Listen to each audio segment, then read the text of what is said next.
ได้ผัวทุกข์ผัวจนเพิ่นว่าโอ้ยอันผัวทุกข์กับผัวจนก็อันเดียวกัน สิทุกข์สิจนสิหั่งสิรวยกับคนคือกัน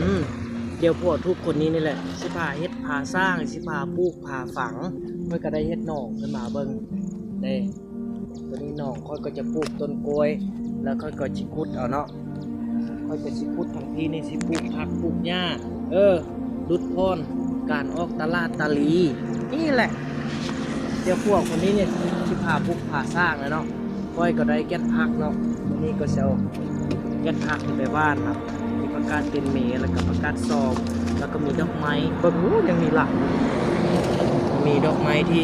พ่อตาค่อยซื้อให้เนาะเป็นของขวัญวันเกิดตอนนี้ค่อยก็สิปลูกเนาะค่อยสิปลูกใส่แคมนอกนี่เด้มีหลากหลายได้นี่เพราะว่าอาจารย์ที่เราบ่สู้ได้ออกไปทางใดนะค่อยก็เลยว่าอยากเฮ็ดสวนดอกไม้เฮ็ดผักนี่ให้เราเบิ่ง